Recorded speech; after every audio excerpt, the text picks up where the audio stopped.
welcome to ATL Falcons UK second pre-season show.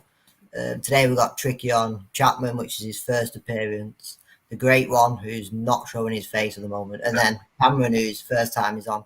I want to start off with just the London games because I think for our UK fans especially, or any Americans who are travelling over, is quite exciting. So everyone's got tickets here. Quite easy to get them, really. I thought it was very surprisingly how easy it was to end up getting them. I think Tricky's got about 5 left he's trying to push on. And the rest. Quite an exciting weekend for everyone. As we were saying in the before we obviously went live, I'm absolutely buzzing. It's probably the best thing that's happened to me as a Falcons supporter. It's going to be awesome. And the fact that we're going to meet up with loads of other Falcon supporters as well and just be silly and it's going to be cracking. It's going to be really good. Yeah, it should definitely be good. Obviously, I think it's Chapman. You've watched obviously games in Atlanta, haven't you?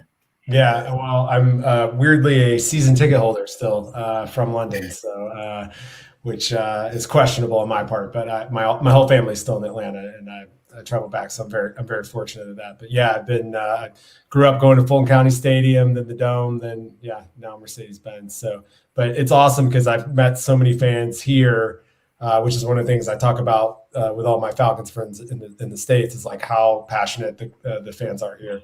And it's great to get an opportunity for them to see them. And, people like Triggy was saying, he's been a fan for 30 years, never got to go to a game. And that's amazing to me. So I'm excited for people like him to be able to, get to, especially this team. It's good to see Ryan finally and hopefully, hopefully an offense that we're excited about. Are you surprised at the amount of Falcons fans over in the UK? It was so just really briefly. So I lived in Los Angeles for about 10-ish years, and I went to university there.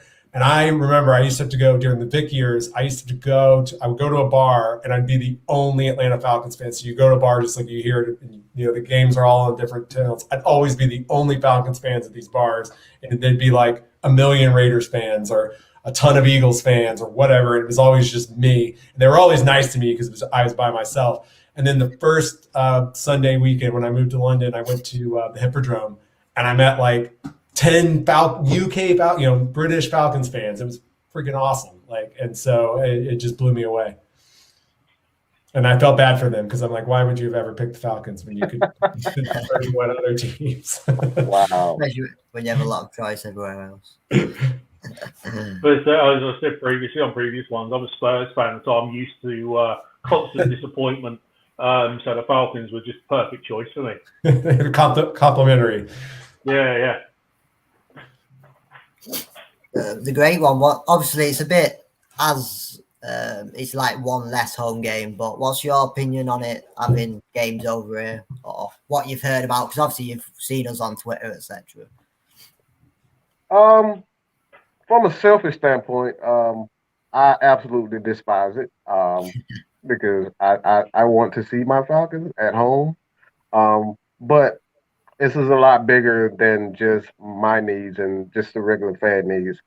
Of course, you have the UK fans, and honestly, if you're a fan of the Falcons in another country, for me, I think that's awesome. Honestly, I didn't expect to see so many Atlanta Falcons fans overseas. We actually have a ton of guys who watch the channel from Mad Mike Sports Atlanta Falcons Nation, from Australia, the UK, just all over the world. So California. One thing, Chapman, that I picked up with you, how in the bloody hell how the hell is Eagles fans in California? Doesn't make sense. Tell you the two most obnoxious fan bases are the Steelers fans in LA and the Patriots fans in LA. And then that was always going to be nailed on for the Patriots. Yeah, well, anywhere you go, it's the Patriots fans. But there's a lot of Philly. I mean, because it's cold and awful in Philly, so you gotta leave, right? You gotta go somewhere else. Whereas us Atlanta people, we mostly stay, right? So, a lot of Eagles bars in LA. I hate to say it. Oh goodness.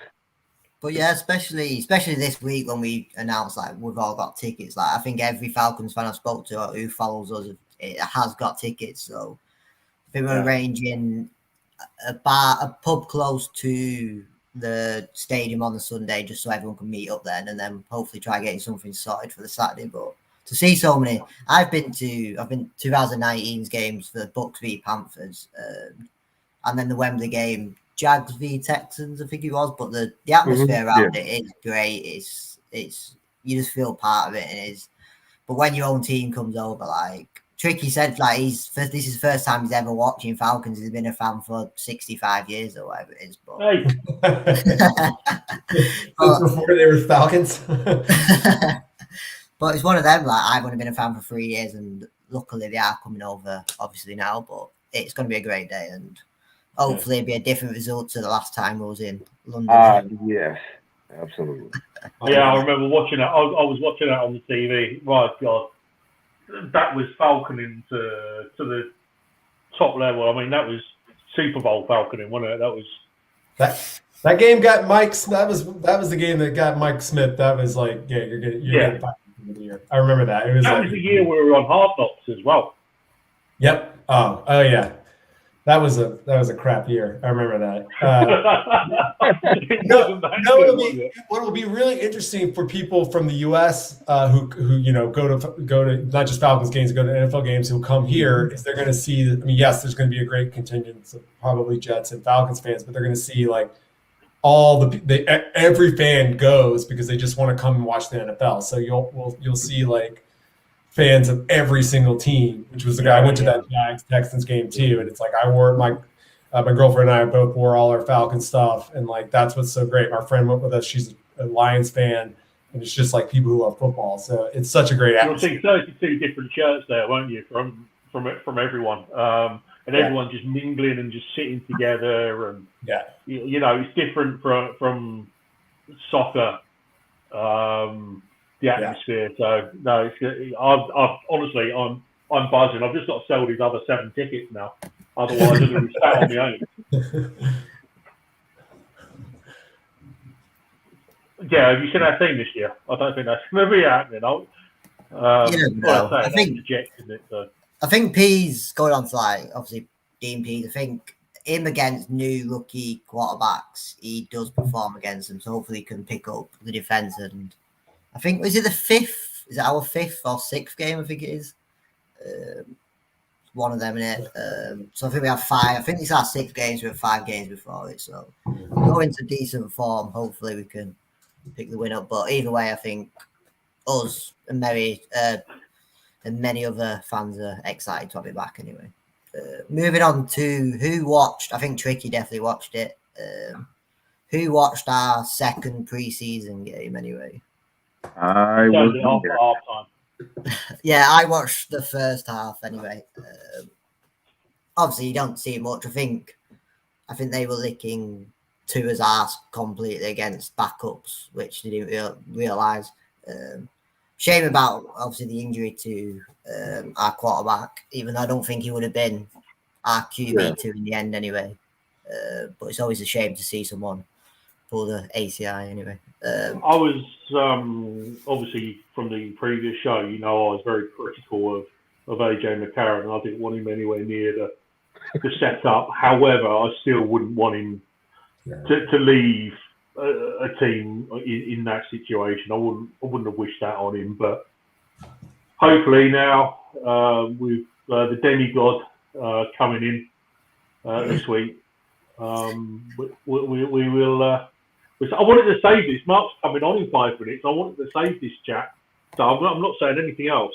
But no, I wouldn't have liked. I wouldn't have liked to see McCarron leaving in that situation. No, definitely not. No.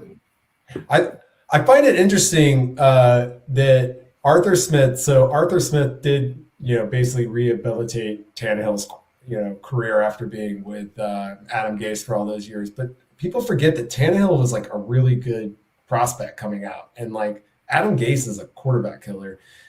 And again, I'm very bullish on Smith being awesome, but it's like you can't like the idea that he's done this magic over and over and over again. I think is a little premature in terms of quarterbacks. Like, because even with Josh Rosen coming in, people were like, oh, well, maybe he can be the guy to unlock Rosen. It's like, dude, Rosen's been on 5 teams. Like and I think Rosen's problem too is not just ability. It also seems to be personality as well. But I think it's just interesting that we keep, I mean, I hope Arthur Smith is the quarterback guru that, again, but it seems like he plays people who have talent, he can get the most out of their talent versus if they, I don't know if he has a proven track record yet of taking non-elite quarterbacks and bunking up to a next level. You know what I'm saying? It seems like there's that conversation going on a lot with Arthur Smith, and it just seems like we need to kind of push the brakes a little bit because Tannehill was actually a pretty talented guy.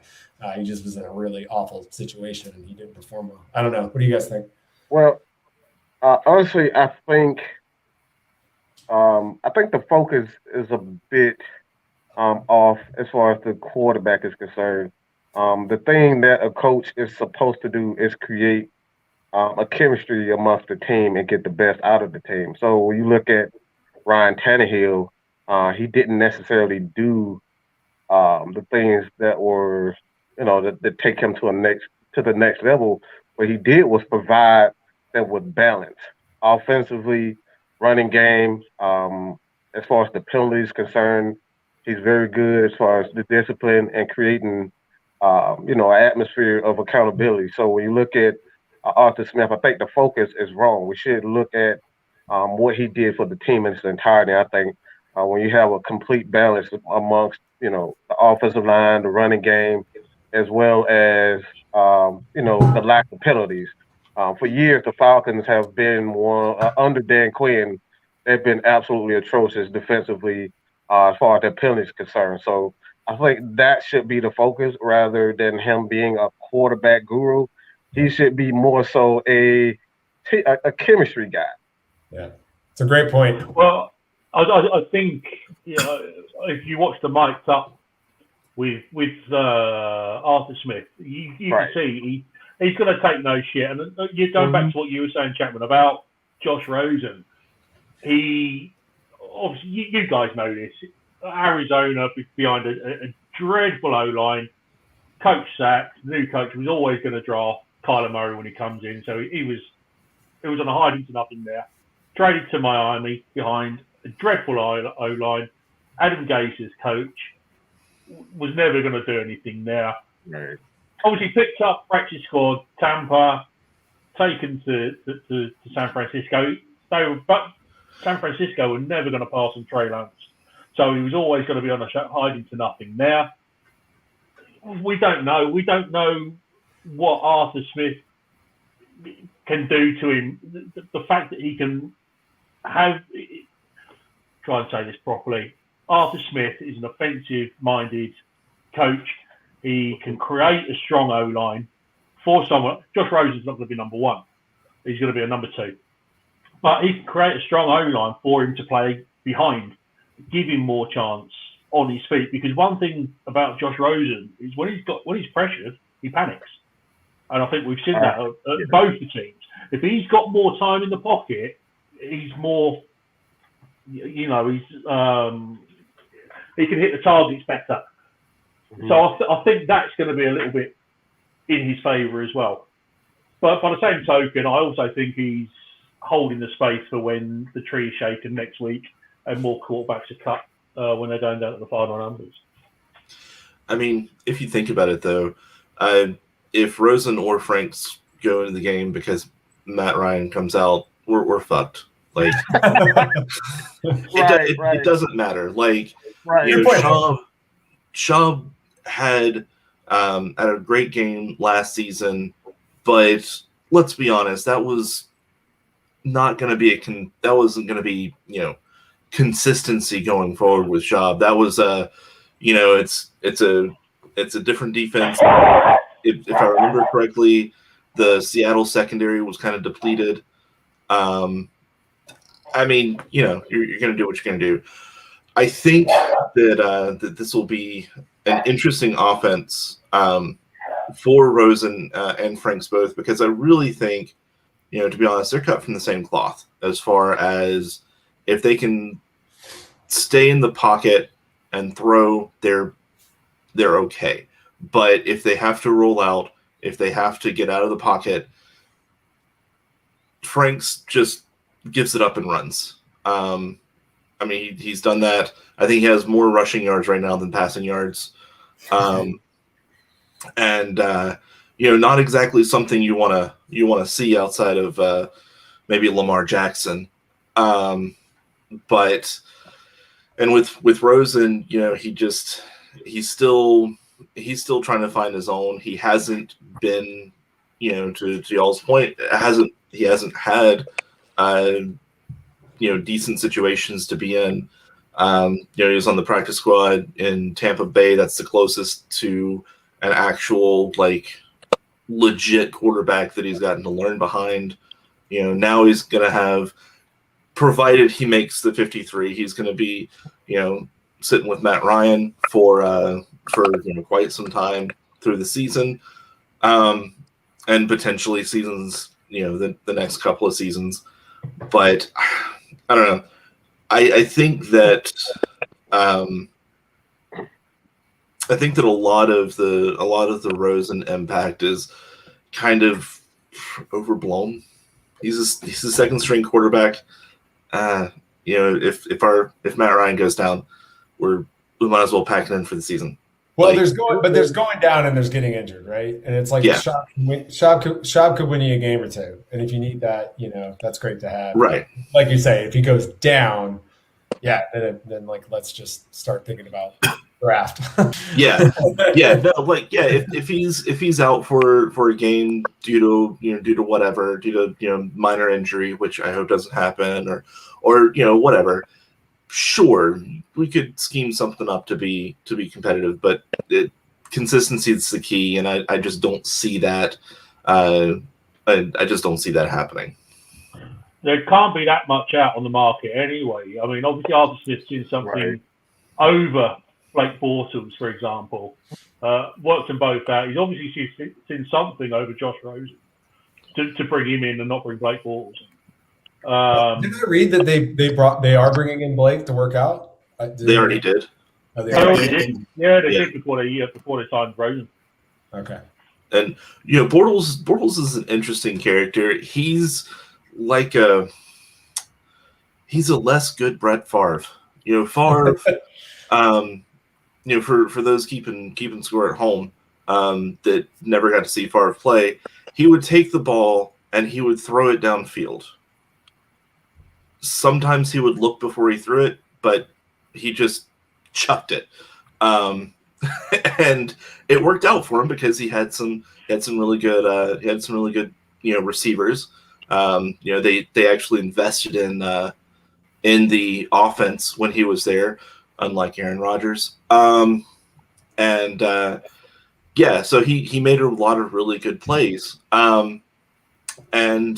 But he was also like a run and shoot quarterback. That's just kind of the style that he had then. Blake Bortles was a lot like that too, except he didn't have the split second read decision making that Favre has. I mean, he's got a cannon for an arm, but he just couldn't. He can't place it anywhere. I've got to say, I'll be very surprised if Josh Rosen isn't on the practice squad. I've seen nothing from Franks to indicate that he's going to be kept on or could be reviewed. If they were going to do that, they might as well kept Kurt Benkert on the practice squad. I've seen nothing from Franks to say that he can be an NFL quarterback at all. Like I said, I think they'll probably wait until next week once all the cuts have been made. They'll see who's on the market, make a decision from there because, well, who knows? There is no other name out there. RG3, he's got his television gig, hasn't he? I don't really see any other options. Tim Tebow's out there, but we don't need another tight end. No. I'm not saying Frank's the answer. Hello, by the way. Sorry, I'm late. I'm not saying Frank's is the answer, but we all really need to let what's his name, Benker. We need to let that rest. Like, the only reason he's getting coverage in Green Bay is because of the Aaron Rodgers situation.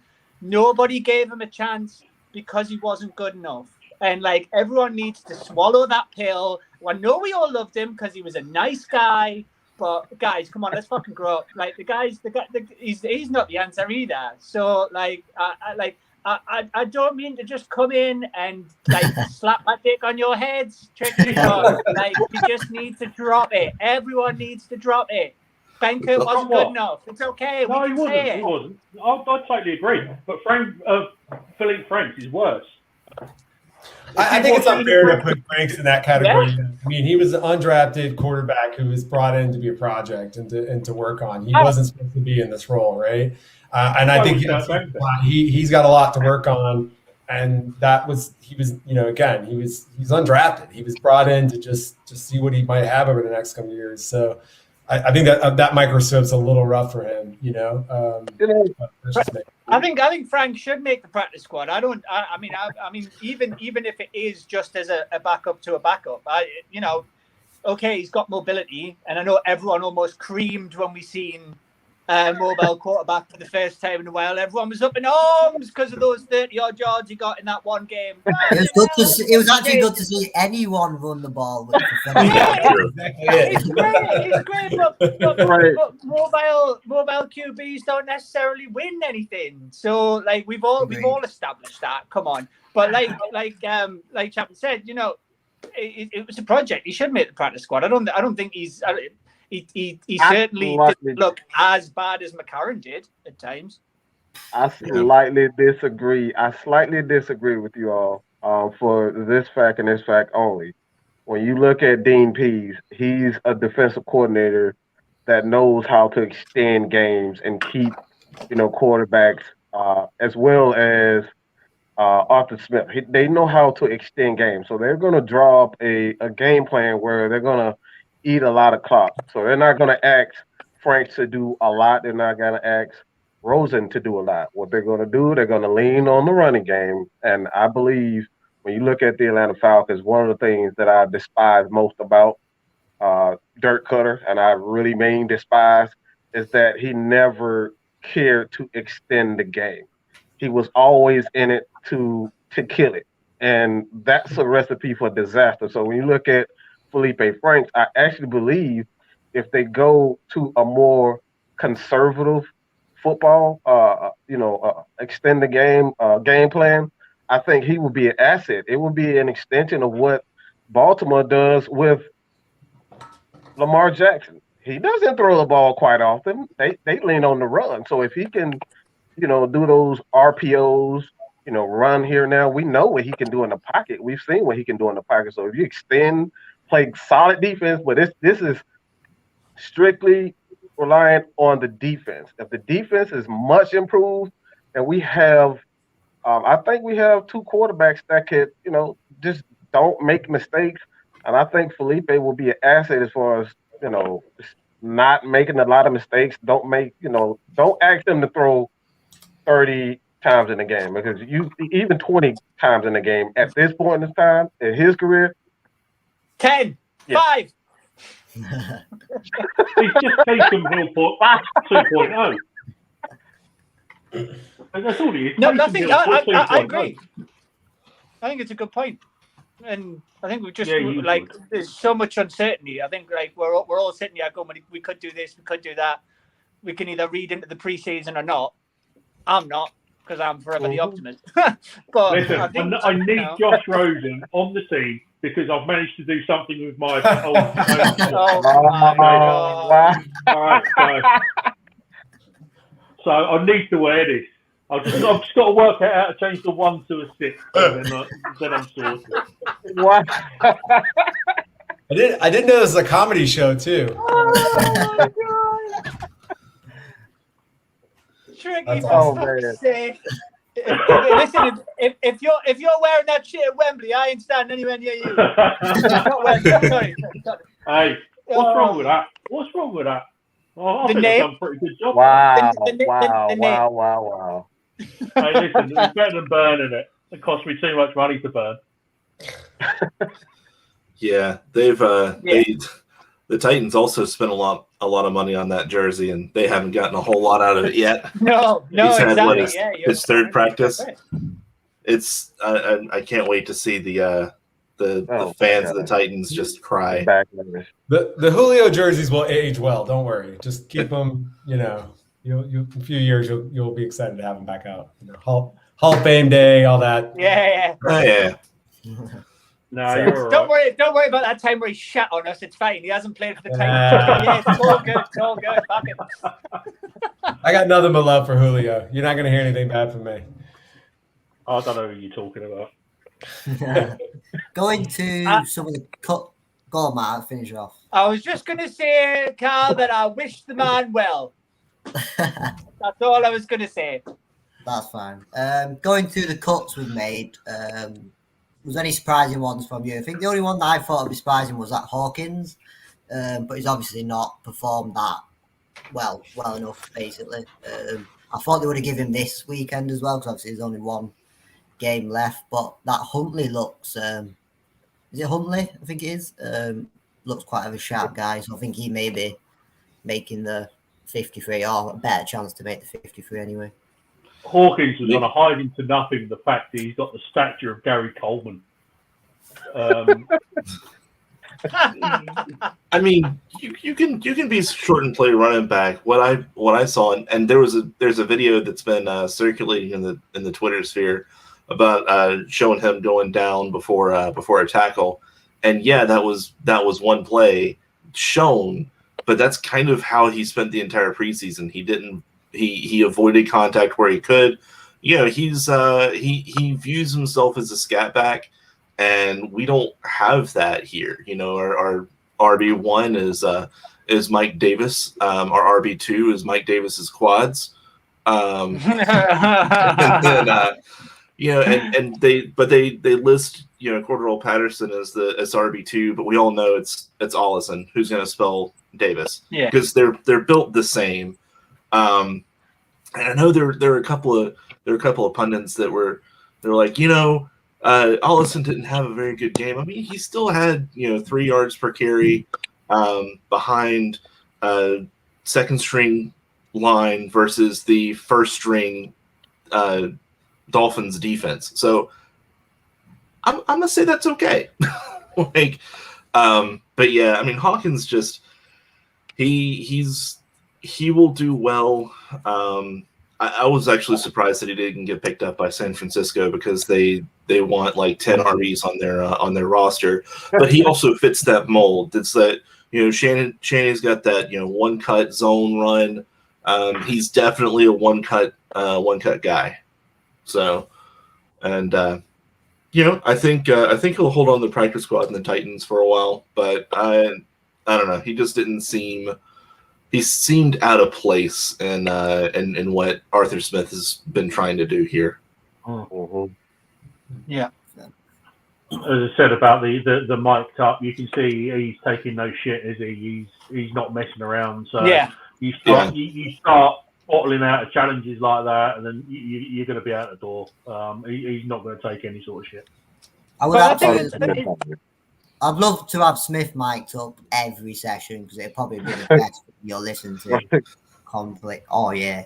But even that clip it was last week, weren't it, when he was mic'd up? But it's exciting to see. I know it's only pre-season, but it's only someone chatting shit. But Isn't it such a culture shock to us all, though? Like I mean, yeah. I find myself watching it going, holy shit, is that what that feels like? That's what's meant to happen, and I've never seen it before. Do you know what I mean? Like, I think. Yeah. Where's the slogan? Where's the motto?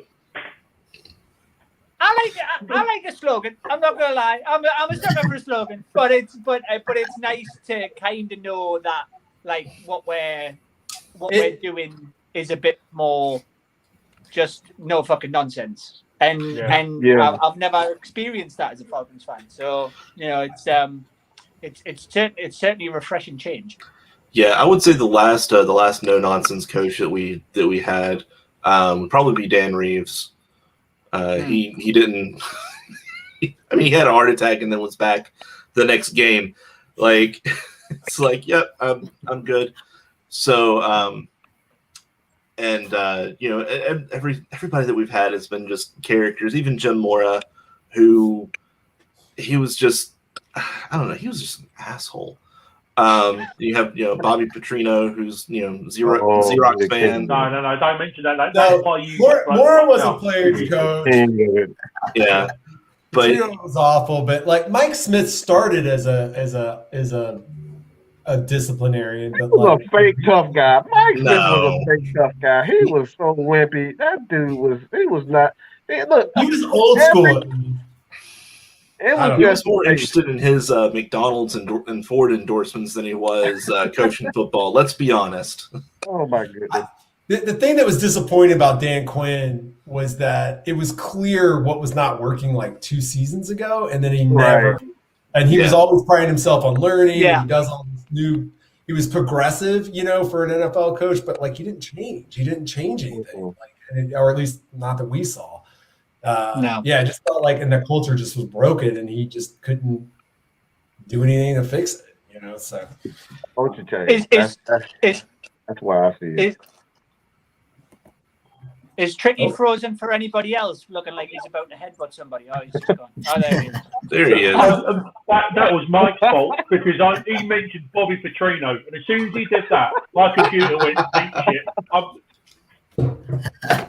There's only so much cussing they allowed on this, right? So if you start that, then it ticks Mike, right I'm up. so glad That name, no, I'm not having that. Mike, I'm so glad that you've taken over my mantle of being the one that winds Tricky up. It feels like I've never been gone. I do what I can, man. I do what I can.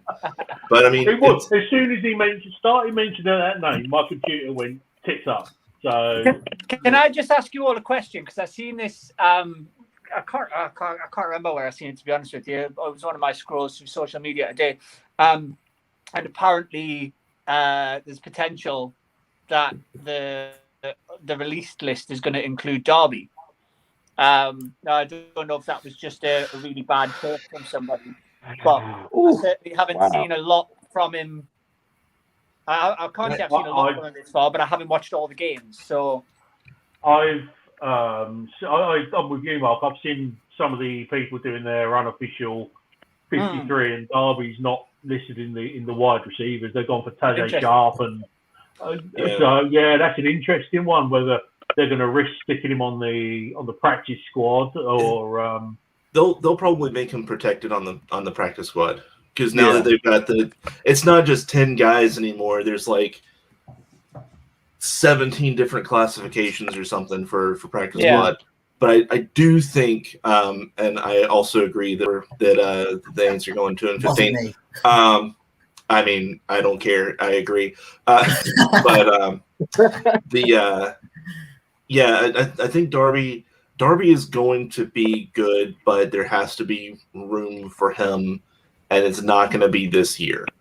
And it really depends. Like, I don't think Sharp is going to be on the team next year. I don't think. I'd like to see Zacchaeus on the team next year, but I don't know. I think he's going into a contract year. Same with Russell Gage. They're not going to be able to re-sign everybody. Especially when Cal's contract is coming up too. So I think Darby is going to be one of those. I think he's going to be excellent once he gets his chance, but I don't think he's going to get a chance barring injury this season. But I do see him being on the practice squad. He's going to be the hype man too. He's having a lot of issues getting open. A lot of the Falcons receivers at this point are having a lot of issues getting open, and that's the only thing. I think his catch radius is well, but at this point, I think coming from college and learning how to get open in the NFL, I think that's what he's struggling with. So I do believe that he will be a practice squad player, but I can't see him making, the 53, and definitely not the 46 active. Yeah. Who do you guys want to see? I'm looking at the roster projection now, even on the Falcons website, and obviously they're going Ridley, Gay, Zacchaeus, Sharp, and Christian Blake. So, no Chris Rowland on there as well. So yeah, it's weird, isn't it? When you spend the 7th round, I know it's only the 7th round, but you spend the 7th round draft pick and then you're not stash him in the practice squad. Is that normal though? I don't know if it's just because like I'm in on five drafts now. Is that normal that just late round draft players go on the practice squad? Sometimes it can be. It really depends. Okay. So with Frank Darby, a lot of I watched a good bit of his film after he was drafted because I had no clue who the hell he was. To be honest, when I heard the name, so I watched a lot of film, and he's a great.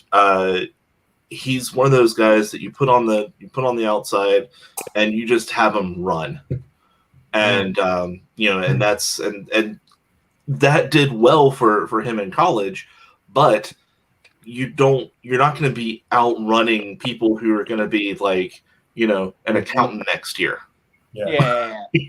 These people are not going to be like just your regular guys that are going to have they're going to be there on Sunday afternoons watching football from the couch. It's like, hey, I played with that dude. They're all elite. Anybody who's on the 53, as far as human beings, as far as athletes, they're all elite. Now there's the elite of the elite, but that's a different conversation. So he's running against these people who do this for their job, and there's he will get his chance, but he's got to get cleaner and crisper on his routes. Now I will say when he does get open, those few times he does get open, and Franks can get the ball to him, because those are two different things that are happening.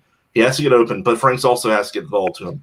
He's making the most of his catches. I mean, he's breaking tackles. Yeah. He's breaking ankles. He has a lot of upside and a lot of promise, but he's a year out from making the 53. Right. I see him being on the 53 next year, just not this year. Who do you guys want to see as the fifth receiver? I mean, who does anybody care, or do they have? Christian Blake. I like Christian Blake. He's just so crisp with his routes. I love his route running. I say Christian Blake. I think with Darby itself, I think it was more. He was very hyped as soon as we drafted him. He's a hype man, isn't he? That's the thing. From that, and it was hard not to like. Everyone loved him from that, which everyone started rooting. You sort of root for him more when they're sort of engaging more with fans, etc. So it's one of them. We'll see. He might perform this weekend, and you never know. He might get put in the practice squad or whatever. But, I mean, he could go off. We never know. But I gotta see more of. I gotta see more Ridley out of him. Ridley, he makes professional athletes look like high schoolers when he's cutting routes. And one of the reasons why I'm thinking Darby is going to go to the practice squad, and I'm really excited for him in the practice squad, is so he can work with Ridley, because Ridley is now he's now the veteran. He is the old guard, which is insane because he's 25. But the good thing is he's had 4 years of learning behind Julio Jones and seeing how Julio Jones acts with WR2, WR3, and how he teaches them. So I'm praying, and I can't see any reason why not, that's rubbed off on Calvin Ridley, and he's going to be exactly the same.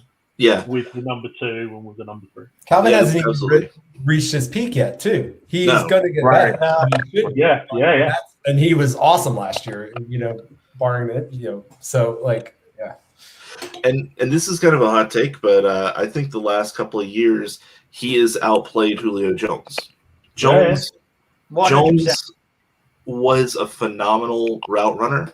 Like, he could get separation like nobody's business. Last couple of years, I know he'd been playing through injuries, but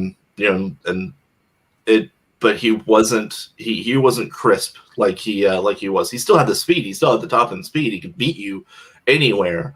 But those post routes that he was just cutting and people were just falling all over themselves, he started to round them out. And I think a lot of that has to do with injury. A lot of that has to, because he had a LaFranc injury before the combine. I don't think he's ever truly recovered from that. But I think with those injuries, with the other injuries he's had with his hamstrings and stuff like that, he started rounding stuff off, and Ridley has just taken over that precision route running, and if he could just run straight once he gets it, I think he'll be fantastic. Meaningful catches for Julio have went completely down. There's been a dramatic decrease in his meaningful catches, and what I mean by meaningful catches, third down touchdowns, fourth quarter catches where he's making an impact. That has tremendously decreased as far as Julio Jones is concerned. And Calvin Ridley, outside the game, I believe it may have been Tampa, where he missed the ball in the end zone. He dropped the ball in the end zone. Outside of that, I agree that Ridley has taken over as far as the most impactful receiver the last couple of years. I think we've been very, very lucky in that we had Roddy White coming in, showing how to be an NFL receiver to Julio Jones. Julio Jones now showing Calvin Ridley, now Calvin Ridley, and leading on that, carrying on that line of great wide receivers of Falcons. And I must admit, when we drafted Ridley, I was stunned because we didn't need a wide receiver at that time. But imagine the mess would be in now. This is it. I mean, at the time, I was looking at it thinking, why the hell have we drafted another wide receiver? We don't need one. We've got Julio Jones. We need to strengthen on the defense. That's the priority. We've gone out and got a wide receiver, widely acknowledged as being the best wide receiver in the class, but passed over. And Dimitrov has gone out, and let's face it, he's pulled one out of the back there for us. He did have a habit of doing that every now and again. He don't think anybody can deny that, I suppose. I think it's just, like you said, at that time, and it's worked out for us now, but at that time, we really didn't need one. You're absolutely right. But considering the guy, hasn't even been paid yet, it's pretty big that we've got this young guy who, like you say, still hasn't hit anywhere near his ceiling. As a WR1, I think we've still got, I know this season is a massive grey area because nobody knows what to expect. It's Smith's first season. We are in cap hell, etc., etc. But we've still got a fair amount to be optimistic about. Yeah. And I think too, we're talking a lot about the offense, but if the defense can just be okay this year, we're gonna have some great stuff. Not trying to switch gears too much right now, but I would like to talk about John Kaminsky for a second. Dude's played really, really well. So I've got this stat that I personally use that I'm going to say I made up, but I'm sure other people are using it too, called impact per snap. So you take your tackles for loss, sacks, pressures, hurries, passes defense, pretty much everything that's if you make a play, you're gonna do well. So right now last year, as a rookie, I think not last year as a rookie. Last year as a second. Yeah. His first year, his impact per snap was 5.26. So every 5 snaps, he was making a play. He was making a tackle. He was getting penetration. He was doing something. Versus Grady Jarrett's 6.69. And and now there's a huge disparity between the amount of snaps that Kaminsky took versus Grady Jarrett, but that type of production can really move some defenses forward. I think Vic Beasley's IPS was like, I don't know, 18 or 19 So it was I looked at that because I was like, he couldn't have been that bad. But then I looked and I was like, holy shit. Wow. I didn't realize he was that bad. But Kaminsky with rotating out with Jarrett, Marlon Davidson, and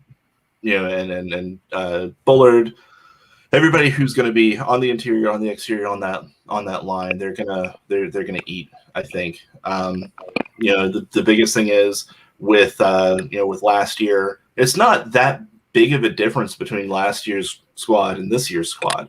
The biggest difference is going to be Dan Pease and his consistency. Yeah. They had two. They had some inconsistency with coaching last year and the year before.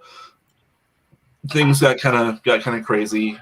Pease, from what I've seen, he's really slowed the defense down. He's made it simpler, more hard nosed. Lots of blitzes. I love seeing blitzes. The first head coach that I remember, that I really remember with the Falcons was Jerry Glanville, who back way before I was born made the grit splits. But I'm seeing a lot of that. I'm seeing a lot of the two safety blitzes and stuff. Not to that level that the grit splits was, because that was insane. Right. And really, really, really irresponsible. But it worked that year. But it's that old school style of defense that we had, especially in the 90s when you had Tuggle. You've got, and I'm not saying that Oluokun is anywhere close to Tuggle, but he fills that role really well. He hits hard. He's sure on his tackles. I think they did a really, really good job moving him to Mike and moving Debo to outside, because Debo, you can't beat him sideline to sideline.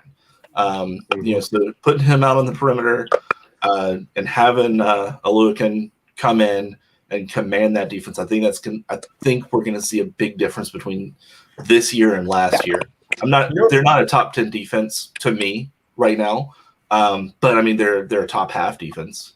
What might be exciting is actually having a group in the defense that's like close to being elite or close to being top 5, like having something on the defense that was like, oh, we can hang our hat on this and build out from there, and I'm excited. I'm bullish on the defense too. I think we're going to see, this is the first year and hopefully a process that we're going to start to, I just want to see it be really competent, like one thing in the defense, and like that. I mean, I know Dan Pease is going to be blitzing, and we're going to live and die by it, but hopefully it is that line. I mean, well, and not only that, but for the last 3 years, it's always been Dan Quinn's defense. Even with Raheem Morris as the defensive coordinator, it was Dan Quinn's defense. And Quinn did a really good job in his first couple of years with that amoeba defense. But he just got too fancy with it. He played too much with the defense. There was no, you didn't know what was gonna happen. And then I watched the Hall of Fame game with Cowboys and Steelers, and it was the same thing. Like I could recognize the same looks, the same lineups that Dan Quinn had with Atlanta, and they got their asses handed to them. Just like this is why I'm excited. I mean, I've seen a quote today from Dean Pease where he says, "You can't sit back and play vanilla defense anymore. The game has changed, and you have to evolve with it." Now, but let's face it, he's 70 years old. He quite happily sits in his own little bubble, playing the defense from years ago, or not evolving. But this is the guy who knows what to do, and I think that's what makes me more excited about it. The defense we've had for years. Even over when Dan Quinn first came in, the great defensive coach from Seattle, everyone's like, "Oh, great, we're going to have a great defense now."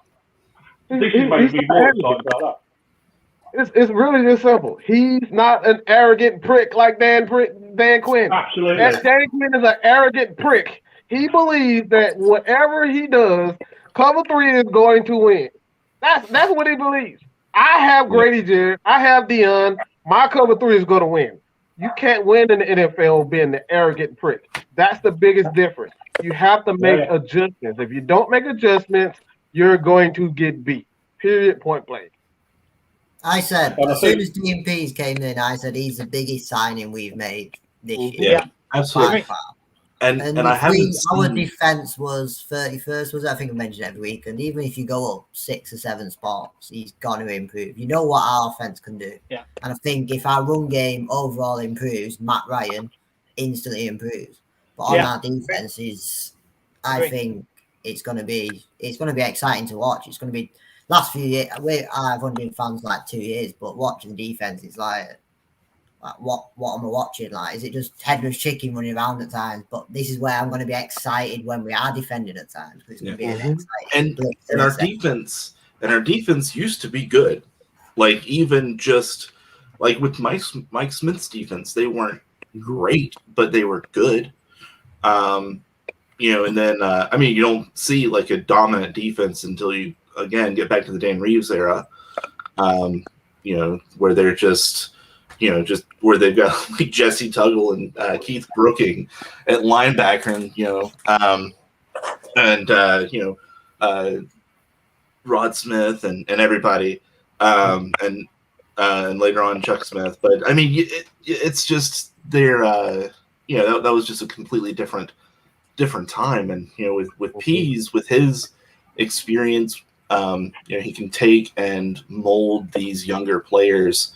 Because what I've missed, I will say, Mike Smith did a good job developing players.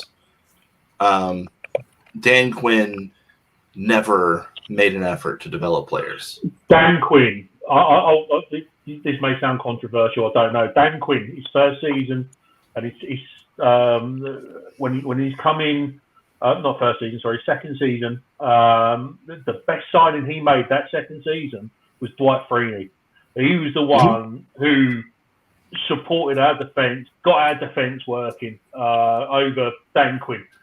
And Dwight Freeney was the one that got us to that Super Bowl. I don't care.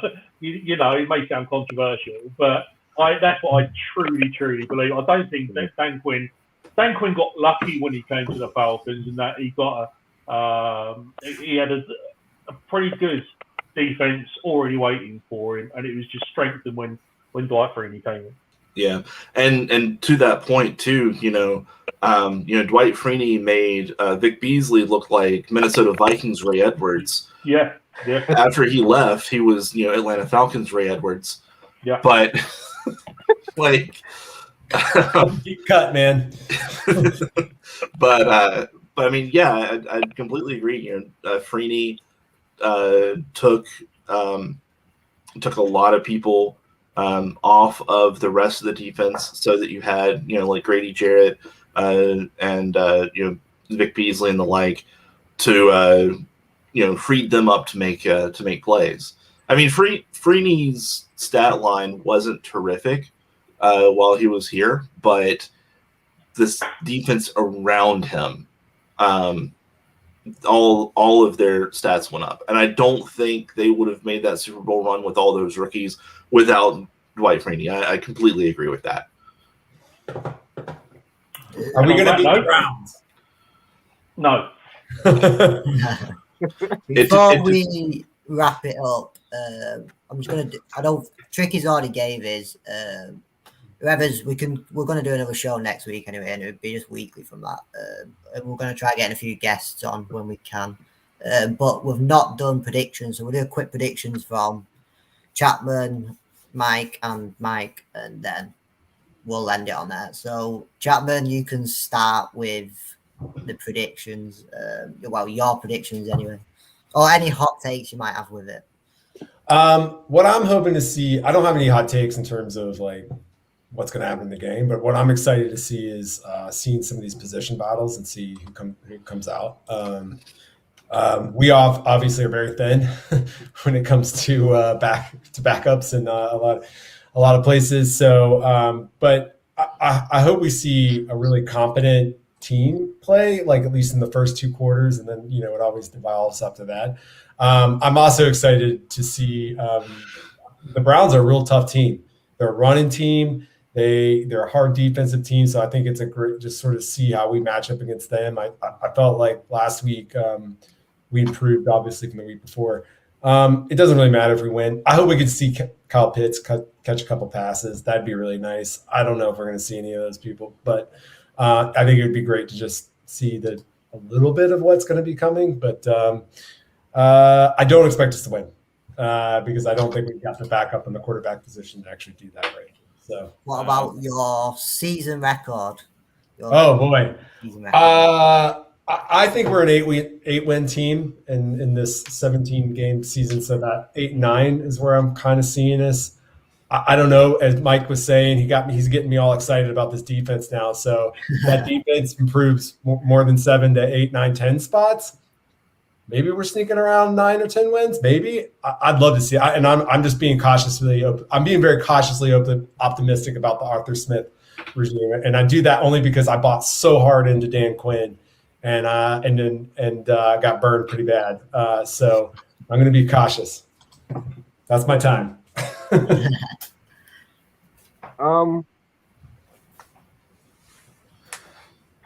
I'll just jump into the predictions. I'm terrible at predictions to begin with, but I agree.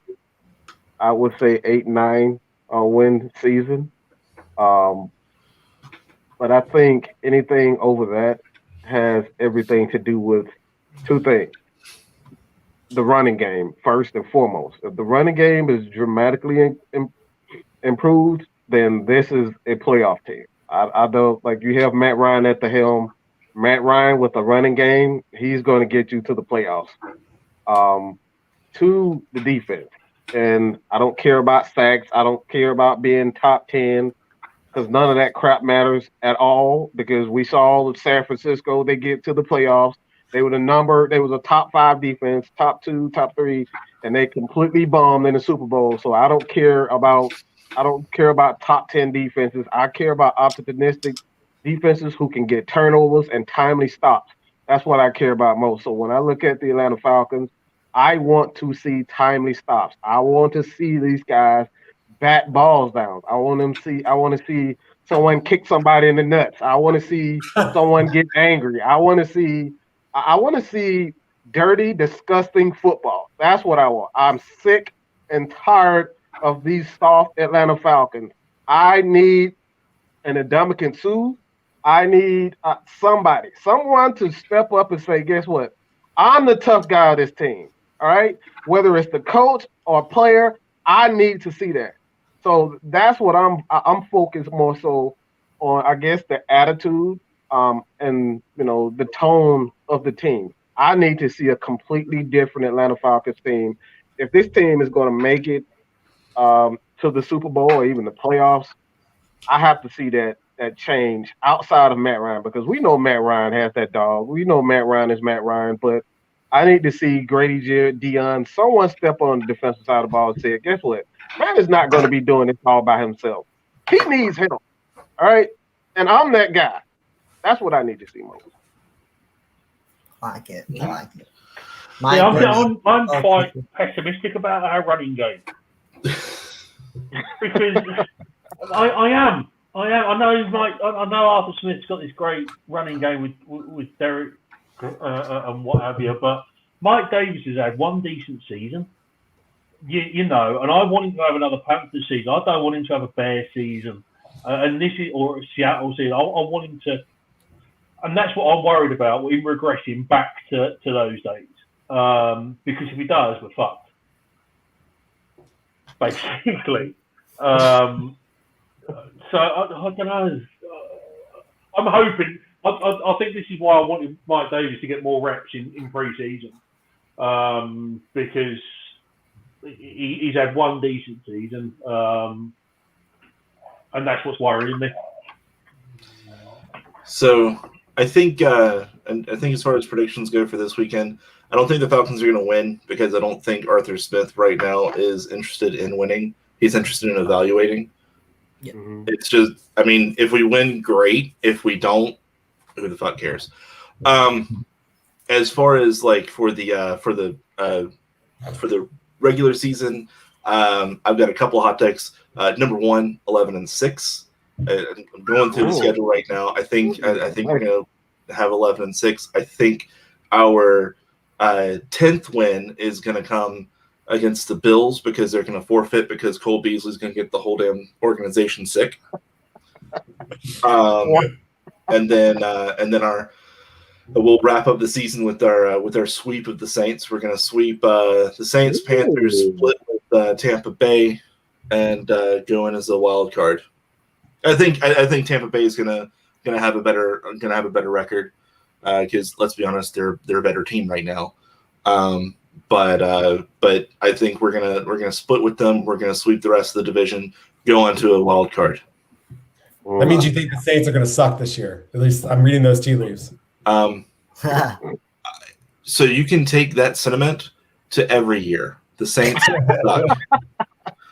And the fact that they can't figure out who the hell they're going to have starting, like it's definitely like a David Green, DJ Shockley situation over there. Wow. So for those UGA fans that remember that, I mean it really is, but yeah, that doesn't work in the NFL.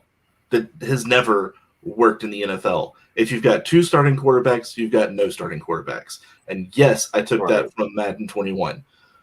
Rich Eisen.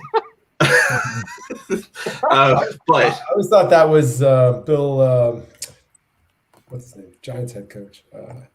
Bill Parcells said that. I mean, he probably said that. I just, recency bias. I remember seeing Rich Eisen say that on Madden 21 when I was going through that bullshit campaign. But yeah, so yeah, I'm gonna say 11-6 wild card, and we're gonna bring we're gonna have a good season, I think. We'll wrap it up there. So very bold take from Mike, very, but it's good to see anyway. So thanks for listening, and thanks for everyone coming on. Thanks Chapman, the great one, Mike, Tricky, Mark who had to go off, and then obviously Mike again. So thanks for coming on, and thanks for listening, everyone. Cheers, guys. See ya. Hello. Enjoy the game.